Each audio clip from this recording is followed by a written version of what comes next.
If I were to show you these two players and ask if they should be paid top dollar as free agents with this particular resume, what would you say? I would figure most of you would say sure, maybe not super high, but there'd be no major hesitation to pay them well. That is exactly what the Mets and the Yankees thought about these two. These two mystery men are Jacoby Ellsbury and Jason Bay.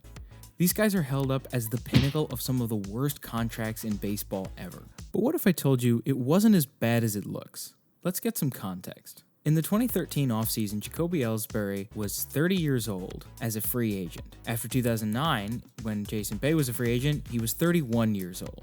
Ellsbury would get a contract of 7 years, $153 million at an average annual value about $22 million. Jason Bay would receive a contract of 4 years at $66 million with a fifth-year vesting option to make it $80 million with an average annual value of $16.5 million. Now, just for some context for the era that they were free agents in, one important place to look is the other outfielders at the time. For Ellsbury, the two best people I could find in the free agent class were Curtis Granderson and Shin-Soo Choo. Granderson received a 4-year, $60 million contract, which was an average annual value of $15 million a year, and Choo received a 7-year, $130 million contract at $18.5 million average annual value, keeping in mind that this is the exact same free agent year. Now, Jason Bay has a much more close comp for his free agency. Matt Holliday was 29 years old when he reached free agency after 2009 with Jason Bay and received a 7-year, $120 million contract, which was about $17 million a year average annual value. This goes to show that the contracts that they were given, at least for their resume at the time, was pretty reasonable. I mean, Ellsbury was paid slightly more than some of the great outfield options that were available during his free agency, but it was pretty clear that he was probably the best of the class, and honestly, this number is pretty reasonable. The same thing with Jason Bay. Actually, him and Matt Holliday have a startlingly similar career path to that point, ironically enough. So them getting paid the way that they were, with Holliday being a little younger and getting some more years, makes quite a bit of sense. It's really no wonder why they both got paid this way, and they were pretty accurate contracts for the time. But let's dig in a little deeper. What's often lost in the assessment of his contract with the Mets was how elite Jason Bay was before in nearly every offensive respect. His slash line before coming to the Mets was .280, .376, .520, with an OPS of .896 and an OPS plus of 131. That's excellent territory, and from 2003 to 2009, this was the kind of company that he was keeping. Sure, he was at the bottom of this list, but this is a pretty good theme of who was hitting this well at the time. And if you limit this to just outfielders, he was the 4th best by OPS plus, behind Adam Dunn, Vladimir Guerrero, and Manny Ramirez. He was a true power hitter that had an unfortunate turn that would change everything, and it happened on his new team right after he signed in free agency.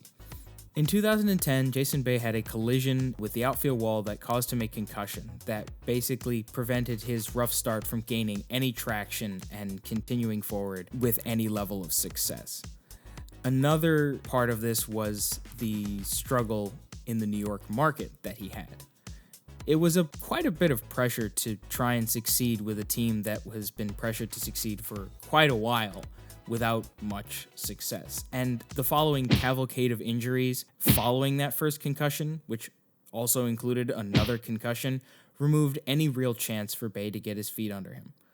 A lot of the problem with Jason Bay's contract was much more out of his control, and there might have been circumstance where he succeeded with the Mets, but the injuries he sustained and the pressure in the New York market took out any possibility of that happening. So let's switch to Jacoby Ellsbury. He was an absolute monster on the base paths. Before he signed with the Yankees, he averaged 34 steals a season, and per 162 games, he averaged 55.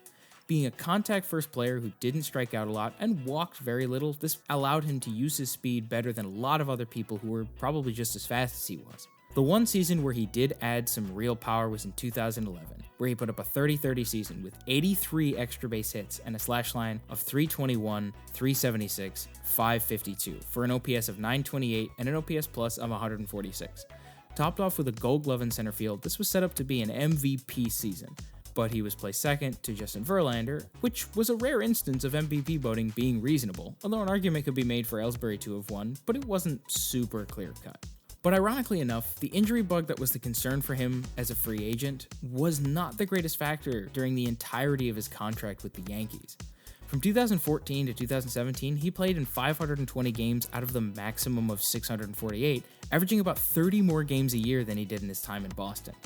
But injuries did play a role in his ability to perform well and stay playing at a high level, also suffering a severe concussion in 2017 that would pretty much mark the end of his career, as other injuries would sideline him for good after that season.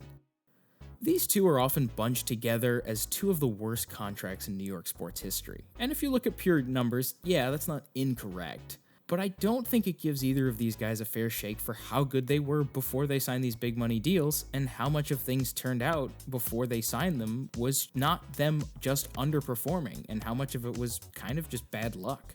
Despite this, I hope this gets us all to appreciate how good these two players were, even with the unfortunate endings to their careers. Thanks for watching.